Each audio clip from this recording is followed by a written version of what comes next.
Hello hi friend, मैं Bittu Tiwari. Friends, आप सभी का हमारे यूट्यूब चैनल पे स्वागत है। इससे पहले फ्रेंड्स, आप हमारे चैनल पे नए हैं तो हमारे चैनल को सब्सक्राइब कर लीजिए ताकि हमारे नए नए वीडियो की नोटिफिकेशन आप तक सबसे पहले पहुंच सके। आज के इस वीडियो में हम डिस्कस करने वाले हैं CSIR नेट दिसंबर 2019 पार्ट बी का क्वेश्चन है, क्वेश्चन नंबर 27। ये आपका स्टैटिस्टिकल पोर्शन से क्वेश्चन है। समझते हैं क्या है।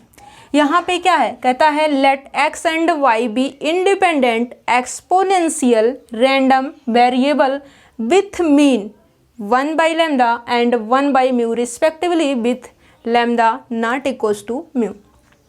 जो यहाँ पे लैम्डा और म्यू है ये आपके आपस में इक्वल नहीं है, ये भी कंडीशन इन्होंने दिया है। कहता है let f z of z denotes the density function of z is equals to x plus y then for z is greater than 0।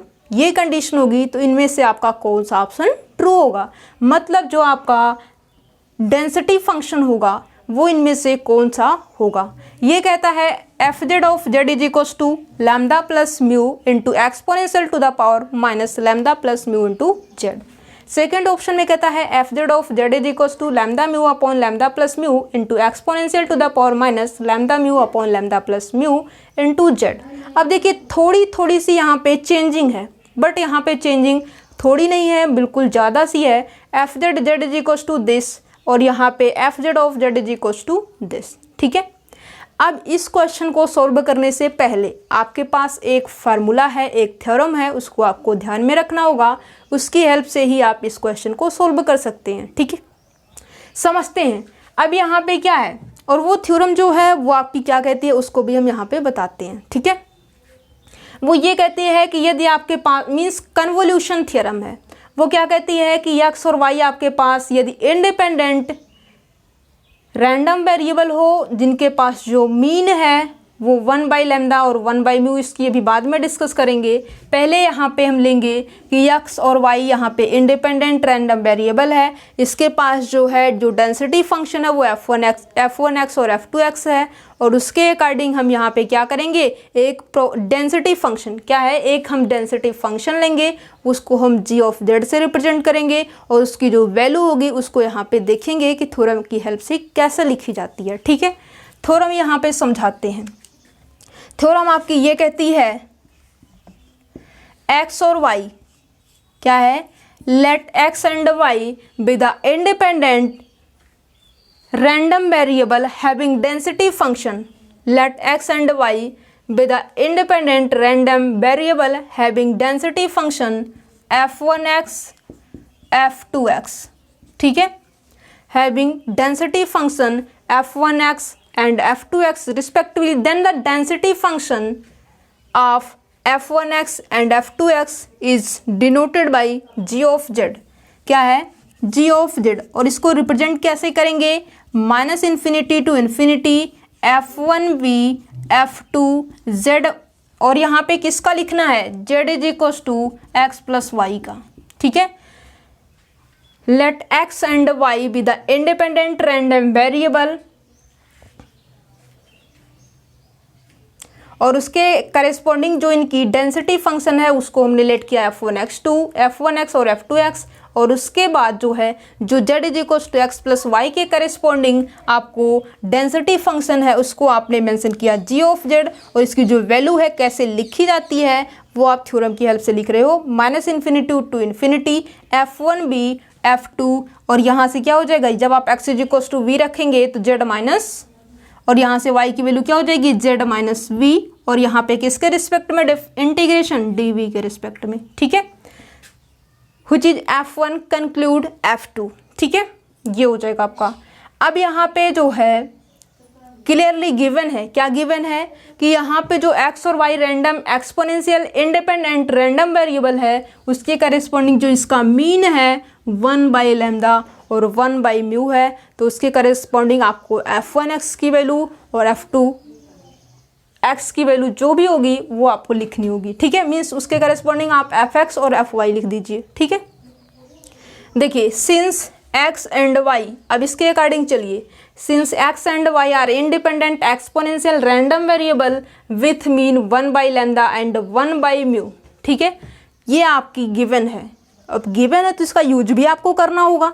क्या है, यहाँ पे यदि गिवन है तो इसका यूज भी करना होगा। लिख लीजिए यहाँ पे, since x and y are independent exponential random variable with mean 1/λ and 1/μ। ठीक है, x और y के करेस्पॉन्डिंग, x के करेस्पॉन्डिंग इसका मीन 1/λ, y के करेस्पॉन्डिंग 1/μ है। ठीक है, तो यहाँ से जो आपको फंक्शन मिलेगा f(x) इज इक्वल्स टू, दो पार्ट में ब्रेक होगा। कैसे कैसे, यहाँ से एक तो होगा जो आपका f(x), इसके करेस्पॉन्डिंग क्या है, लैम्डा है। क्या है, लैम्डा है। तो यहाँ पे क्या होगा, लैम्डा से मल्टीप्लाई भी होगा और एक्सपोनेंशियल में क्या जाएगा, lambda into e⁻⁻λ into x। ठीक है, और ये वैनिश कब करेगा, जीरो कब होगा, f(x) की वैल्यू जब यहाँ पे आपका जो v है, क्या है, जब आपका x जो है ग्रेटर देन 0 होगा तो ये कंडीशन होगी, जब आपका x लेस देन 0 होगा तो ये आपको ये कंडीशन मिलेगी। मीन्स जो आपका फंक्शन f(x) है वो आपका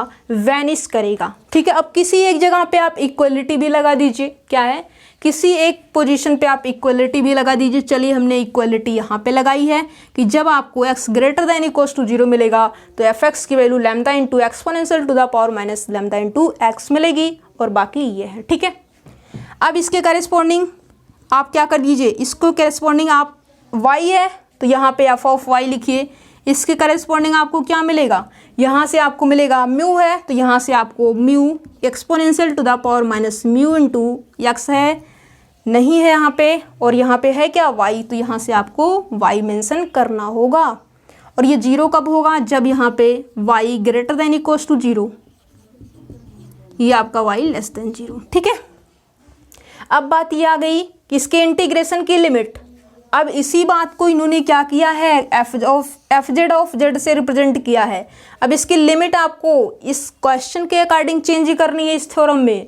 क्या है, इस क्वेश्चन के अकॉर्डिंग, इसके अकॉर्डिंग आपको जो है लिमिट इसकी चेंज करनी है।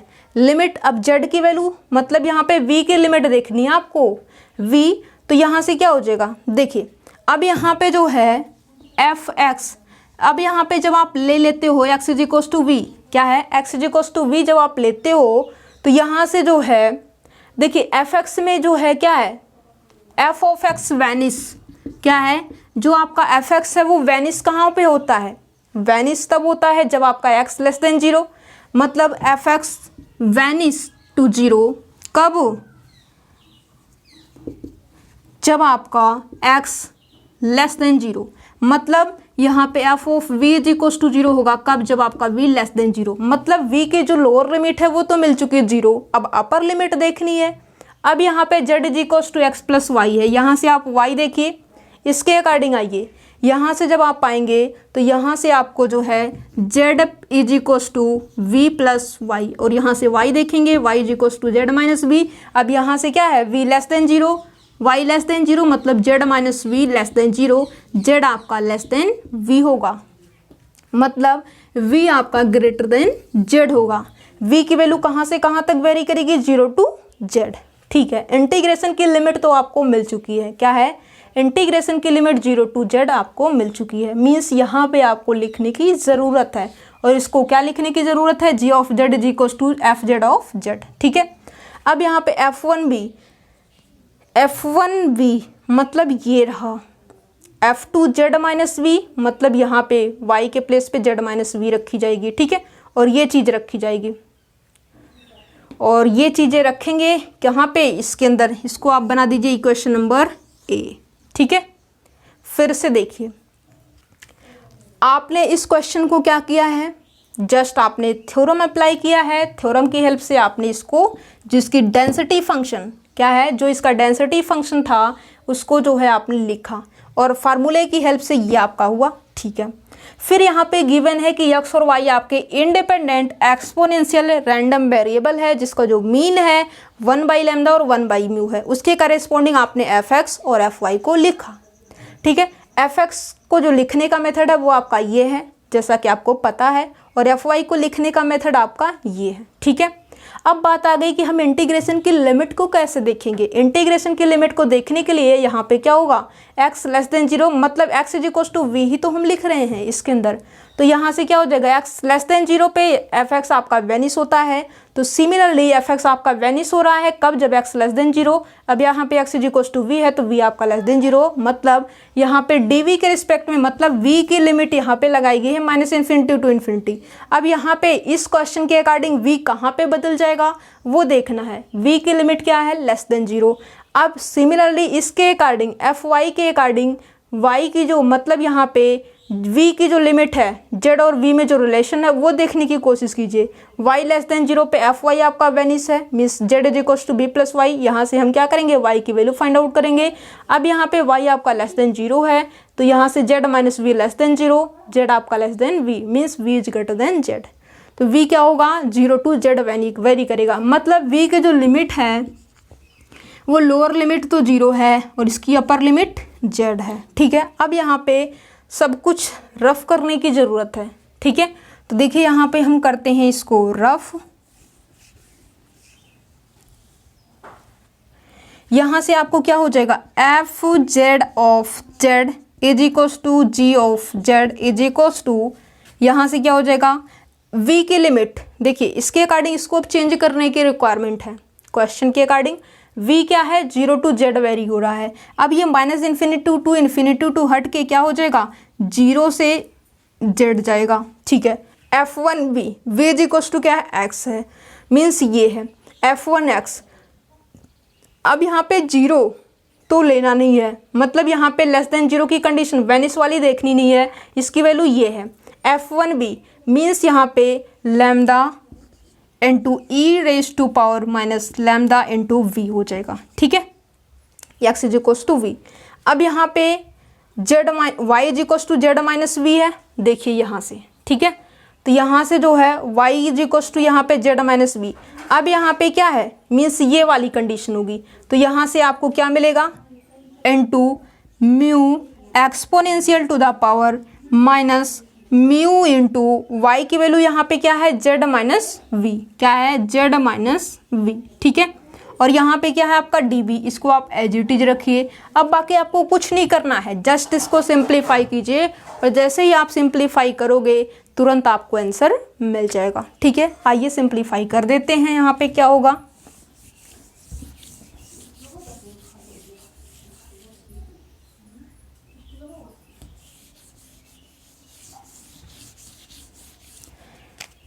यहाँ पे क्या है, v, ओनली v का टर्म रखिए, बाकी सबको बाहर कीजिए, सारे कांस्टेंट की तरह ट्रीट किए जाएंगे।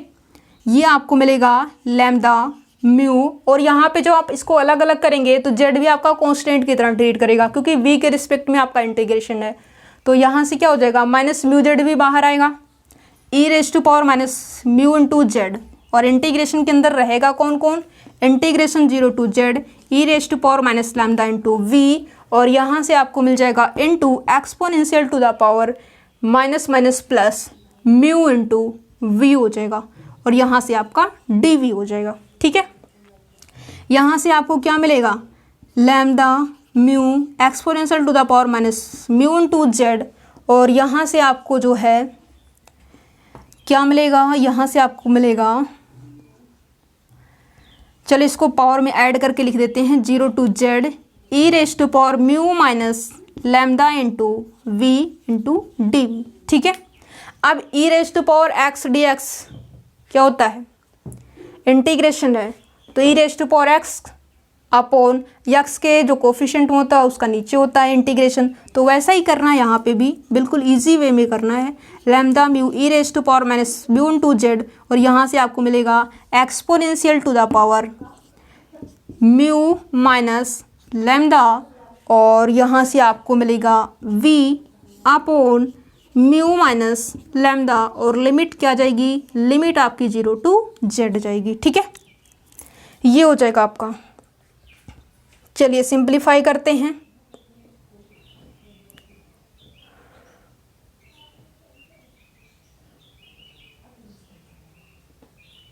देखिए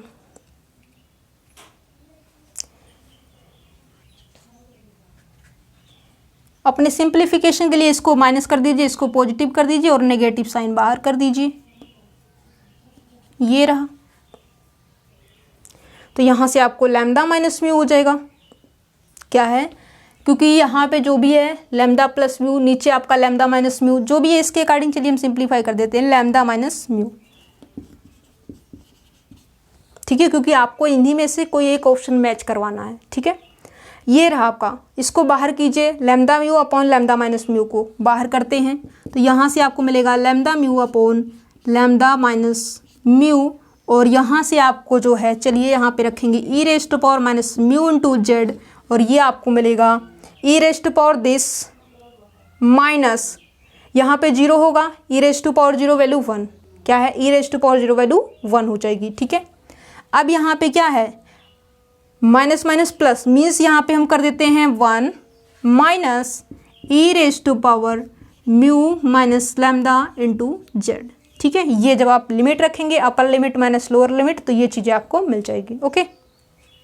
अब ये मिलने के बाद क्या है, इससे मल्टीप्लाई कर दीजिए इसके अंदर, क्योंकि यहाँ पे कहीं पे e raised to power minus mu z simply ऐसे नहीं लिखा हुआ, देख लीजिए, ठीक है, नहीं लिखा हुआ है तो हम क्या करेंगे, यहाँ पे मल्टीप्लाई करेंगे, तो यहाँ पे मल्टीप्लाई करने से आपको मिलेगा lambda mu upon lambda minus mu, और ये आपको मिलेगा e raised to power mu into z minus e raised to power mu z, और यहाँ से आपको मिलेगा माइनस म्यू जेड पावर में चलिए कर देते हैं direct minus lambda into z, ये आपका कैंसल आउट हो जाएगा, ठीक है, ये आपका cancel out minus lambda into Z हो जाएगा, ठीक है। ऑप्शन देखेंगे क्या कोई ऑप्शन मैच कर रहा है, f z of z is equal to lambda mu upon lambda minus mu into exponential to the power minus mu z minus exponential to the power minus lambda into z. Option की यदि हम बात करें तो option number first में lambda plus mu है, मतलब ये आपका ऑप्शन तो नहीं है, जो आपने सोल्व किया है ये तो आपका नहीं है। सेकंड ऑप्शन पे यदि आप आते हो तो यहाँ पे lambda mu by lambda plus mu है, और ये क्या है लैम्डा माइनस म्यू, मतलब ये ऑप्शन भी आपका नहीं है, ठीक है। थर्ड ऑप्शन पे आइए, ये कहता है f z of z means जो इसका डेंसिटी फंक्शन होगा, क्या है, जो इसका डेंसिटी फंक्शन होगा z is equal to x plus y का, वो lambda mu upon lambda minus mu, चलिए ठीक है यहाँ तक, into exponential to the power minus mu z minus e raise to power minus lambda into z, मतलब ये जो आपका ऑप्शन नंबर थर्ड है यही आपका z is equal to x plus y का डेंसिटी फंक्शन दिया हुआ है, मतलब यहाँ से आपका जो है क्या हो जाएगा, option number third true option हो जाएगा। कब, जब आपका एक्स और y independent exponential random variable होंगे जिसका जो मीन है 1 बाई लैम्डा और 1 बाई म्यू होगा, lambda not equals to mu होगा, तो उस केस में जो उसका z is equals to x plus y के लिए जो डेंसिटी फंक्शन होगा उसकी जो वैल्यू होगी वो आपको lambda mu upon lambda minus mu into exponential to the power minus mu z minus exponential to the power minus lambda into z, ये आपको मिलेगा। और इसको मिलने के बाद आप ऑप्शन पे आएंगे तो आपका कौन सा ऑप्शन ट्रू हो जाएगा, ऑप्शन नंबर थर्ड आपका ट्रू हो जाएगा। क्वेश्चन के अंदर सिर्फ और सिर्फ क्या था, कैलकुलेशन वर्क था, बाकी कुछ भी नहीं था क्वेश्चन के अंदर, बिल्कुल सिंपल सा क्वेश्चन था। और कितने मार्क में पूछा गया था, 3 मार्क के अंदर पूछा गया था, पार्ट बी का क्वेश्चन था।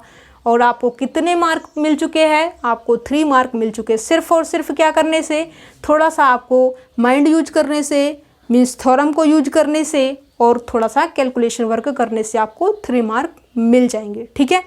आई होप नेक्स्ट टाइम से यदि आपको ऐसा ही क्वेश्चन मिलेगा एग्जाम के अंदर तो आप ऐसे ही क्वेश्चन को सॉल्व करेंगे और डेफिनेटली अपना जो मार्क है उसको आप गेन करेंगे। Thank you friends for watching my video.